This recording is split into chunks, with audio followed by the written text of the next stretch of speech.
میری زندگی کا مقصد تیرے دین کی سرفرازی، میں اسی لیے مسلمان، میں اسی لیے نمازی، میری زندگی کا مقصد تیرے دین کی سرفرازی۔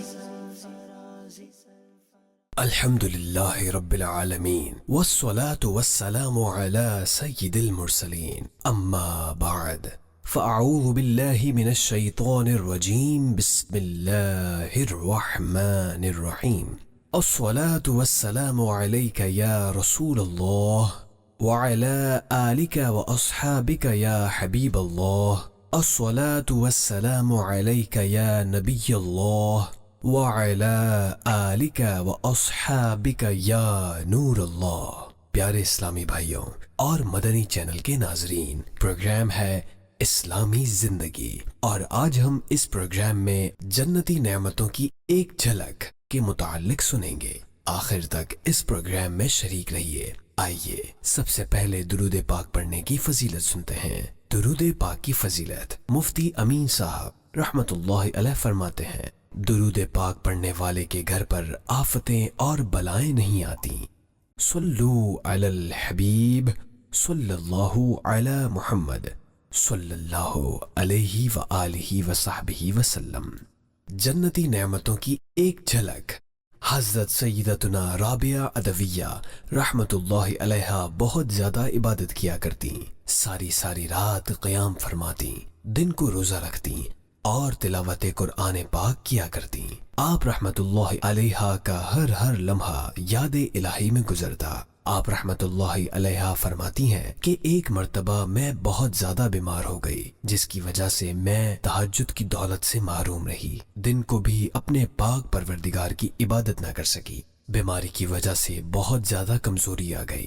اسی طرح کئی دن گزر گئے، مجھے اپنی عبادت چھوٹ جانے کا بہت افسوس ہوا، لیکن الحمدللہ بیماری کی حالت میں بھی جتنا مجھ سے ہو سکتا میں عبادت کی کوشش کرتی۔ کبھی دن میں نوافل کی کثرت کرتی، کبھی رات کو نوافل پڑھتی۔ اسی طرح کئی دن گزر گئے، پھر اللہ پاک نے کرم فرمایا اور مجھے صحت عطا فرمائی۔ میں نے دوبارہ نئے جذبے کے ساتھ عبادت شروع کر دی۔ سارا دن عبادت الہی میں گزر جاتا اور اسی طرح رات کو بھی عبادت کرتی۔ ایک رات مجھے نیند نے آ لیا اور میں غافل ہو کر سو گئی۔ میں نے خواب دیکھا کہ میں فضاؤں میں اڑ رہی ہوں، پھر میں ایک سرسبز و شاداب باغ میں پہنچ گئی۔ وہ باغ اتنا حسین تھا کہ میں نے کبھی ایسا باغ نہ دیکھا۔ اس باغ میں بہت خوبصورت محل تھے، ہر طرف بلند و بالا سرسبز درخت تھے، جگہ جگہ پھولوں کی کیاریاں تھیں، درخت پھولوں سے لدے ہوئے تھے۔ میں اس باغ کے حسن و جمال کے نظاروں میں گم تھی کہ یکایک مجھے ایک سبز پرندہ نظر آیا۔ وہ پرندہ اتنا خوبصورت تھا کہ اس سے پہلے میں نے کبھی ایسا پرندہ نہ دیکھا تھا۔ ایک لڑکی اسے پکڑنے کے لیے بھاگ رہی تھی۔ میں اس خوبصورت لڑکی اور خوبصورت پرندے کو بغور دیکھنے لگی۔ اتنی دیر میں وہ حسین و جمیل لڑکی میری طرف متوجہ ہوئی۔ میں نے اس سے کہا، یہ پرندہ بہت خوبصورت ہے، تم اسے آزادی کے ساتھ گھومنے دو اور اسے مت پکڑو۔ میری بات سن کر اس لڑکی نے کہا، کیا تمہیں اس سے بھی زیادہ خوبصورت چیز نہ دکھاؤں؟ میں نے کہا، ضرور دکھاؤ۔ یہ سن کر اس نے میرا ہاتھ پکڑا اور مجھے لے کر مختلف باغات سے ہوتی ہوئی ایک عظیم الشان محل کے دروازے پر پہنچ کر دستک دی۔ دروازہ فوراً کھول دیا گیا۔ اندر کا منظر بہت سہانا تھا۔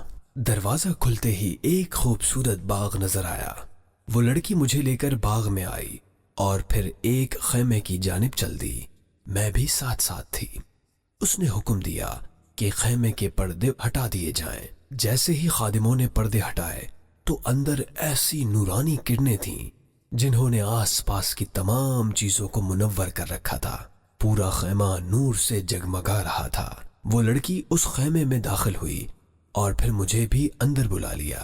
وہاں بہت ساری نوجوان کنیزیں موجود تھیں جن کے ہاتھوں میں عود یعنی خوشبو سے بھرے ہوئے برتن تھے، اور وہ کنیزیں عود کی دھونی دے رہی تھیں۔ یہ دیکھ کر اس لڑکی نے کہا، تم سب یہاں کیوں جمع ہو؟ یہ اتنا اہتمام کیوں کیا جا رہا ہے اور تم کس لیے خوشبو کی دھونی دے رہی ہو؟ ان کنیزوں نے جواب دیا، آج ایک مجاہد راہ خدا میں شہید ہو گیا ہے، ہم اس کے استقبال کے لیے یہاں جمع ہیں، اور یہ سارا اہتمام اسی مرد مجاہد کی خاطر کیا جا رہا ہے۔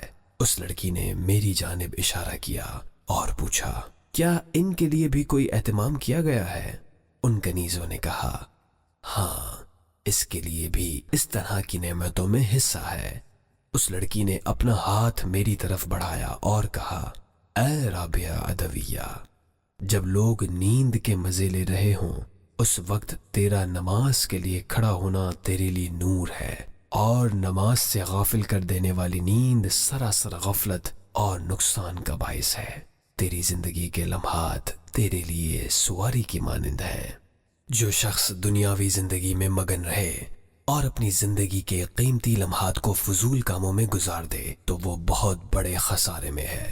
یہ نصیحت آموز کلمات کہنے کے بعد وہ لڑکی میری آنکھوں سے اوجھل ہو گئی اور میری آنکھ کھل گئی۔ اللہ پاک کی ان پر رحمت ہو اور ان کے صدقے ہماری مغفرت ہو، آمین، بجاہ النبی الامین صلی اللہ علیہ وآلہ وصحبہ وسلم۔ پیارے اسلامی بھائیوں، آج کے پروگرام کا وقت اختتام کی طرف بڑھ رہا ہے۔ اللہ پاک آج کے پروگرام سے حاصل ہونے والے نصیحت بھرے مدنی پھولوں پر ہمیں عمل کی توفیق عطا فرمائے۔ آئندہ سلسلے میں انشاءاللہ الکریم کسی اور موضوع کے ساتھ دوبارہ حاضر ہوں گے۔ تب تک کے لیے اجازت دیجیے، مدنی چینل دیکھتے رہیے۔ صلو علی الحبیب صلی اللہ علی محمد صلی اللہ علیہ وآلہ وصحبہ وسلم۔ میری زندگی کا مقصد تیرے دین کی سرفرازی، میں اسی لیے مسلمان، میں اسی لیے نمازی۔ میری زندگی کا مقصد تیرے دین کی سرفرازی۔